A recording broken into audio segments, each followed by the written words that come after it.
மனைவி எடுத்த சரியான முடிவு. சுந்தரராமனுக்கும் மீனாட்சிக்கும் அது முதல் அமெரிக்கா பயணம்.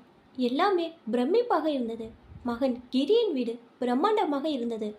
4 ஏக்கர் தோட்டத்தில் கட்டிய 4000 சதுரடி வீடு, திரை சீலை, சரவிளக்கு, கம்பளம் எல்லாமே பணத்தை தண்ணியாக செலவழித்து வீட்டை அலங்கரித்திருந்தான்.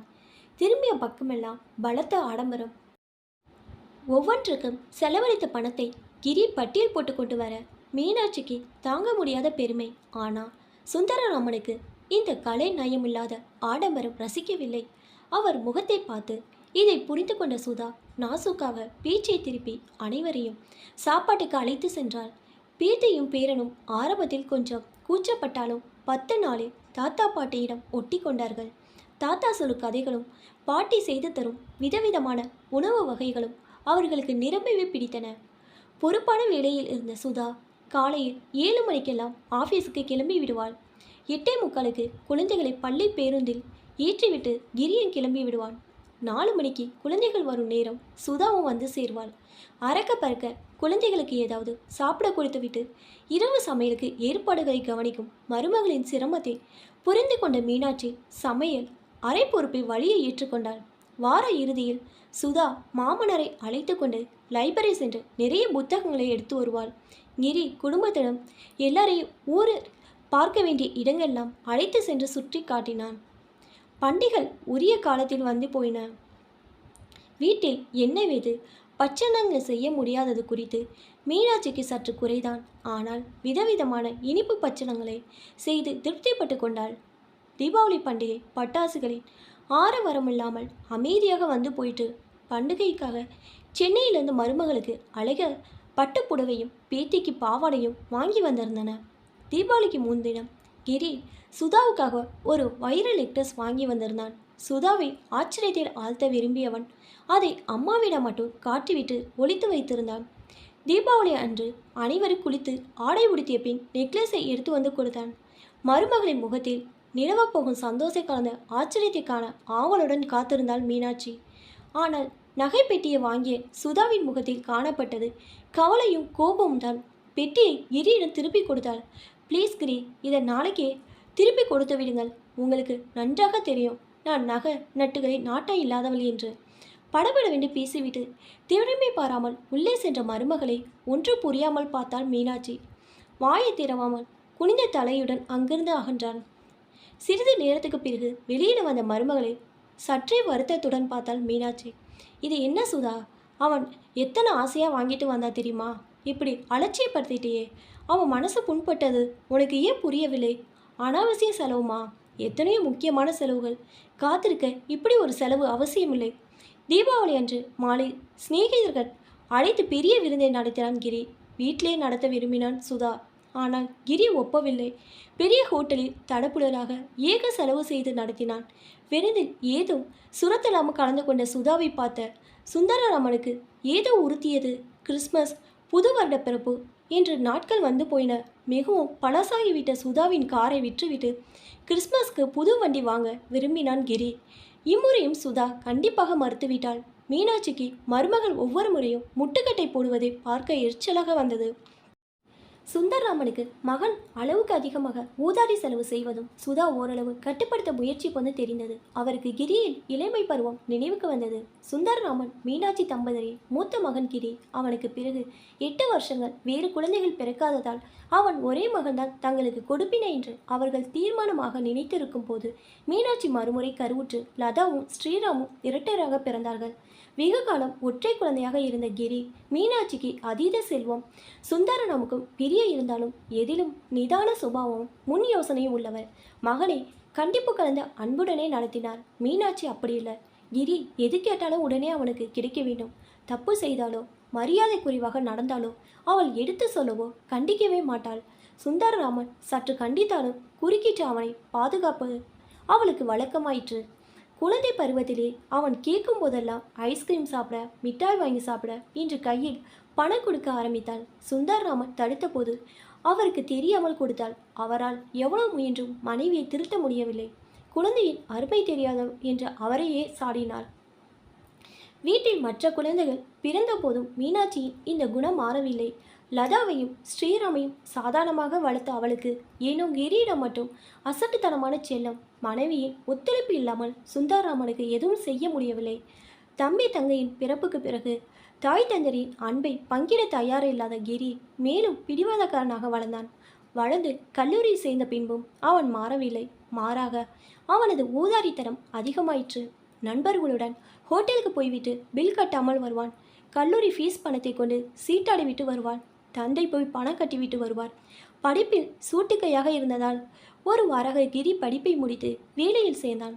மறு வருஷமே கம்பெனியில் ஏதோ அசைன்மென்ட் அமெரிக்கா அனுப்ப அமெரிக்க பிரஜையான சுதாவை அவன் சந்திக்க இருதரப்பு பெற்றோரின் சம்மதத்துடன் அவர்கள் திருமணம் இந்தியாவில் நடந்தேறியது.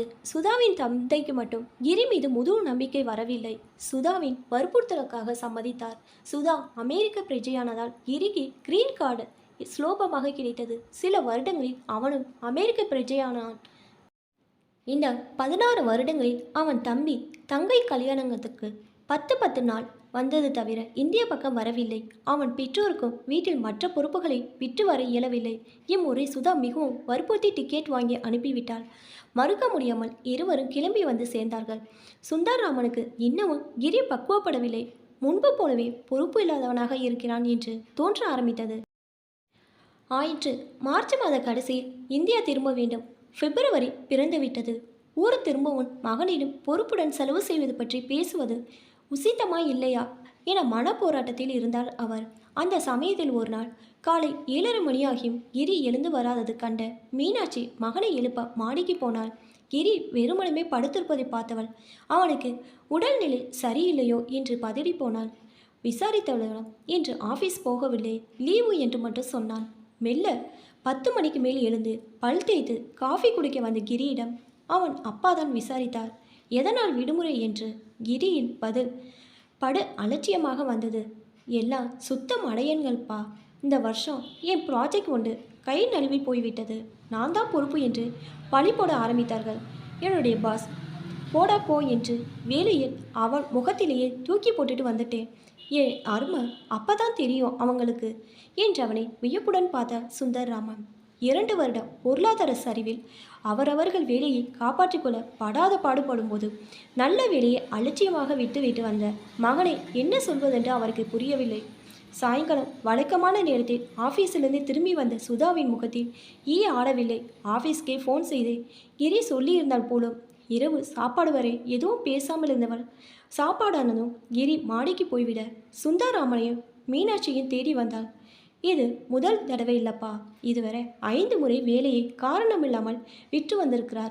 ஒவ்வொரு முறையும் வேலை கிடைத்தவுடன் பணத்தை தண்ணீராக வாரி இறைப்பதும், சின்ன சின்ன காரணம் காட்டி வேலையை விட்டு விடுவதும், கடன் பழுவை சமாளிக்க முடியாமல் வீடு காரு என்று போன விலைக்கு விற்பதும், வேறு வேலை கிடைக்கும் வரை சுதாவின் சம்பளத்தில் சமாளிப்பதும், மறுபடி வேலை கிடைத்தால் வரவுக்கு மேல் கடனை வாங்கி செலவினங்களை பெருக்கிக் கொள்வதும் அவருக்கு வழக்கமாகி விட்டதுப்பா. அவர் திருந்துவார், பொறுப்புள்ள தப்பானாக மாறுவார் என்று நம்பியிருந்தேன். இந்த முறை நான் நம்பிக்கையை சுத்தமாக இழந்துவிட்டேன் அப்பா. என்னால் முடியவில்லை என்றவள் தீமையால மீனாட்சியும் சுந்தரராமனும் அவளை தேற்ற வழியறியாமல் திகைத்தார்கள். சற்று சமாதானமடைந்த சுதா சுதாரித்து கொண்டு எழுந்தாள். அப்பா அம்மா, இம்முறை நான் இதை பொறுத்து போனால் நான் பெரிய முட்டாள். ஏதாவது செய்தே ஆக வேண்டும்.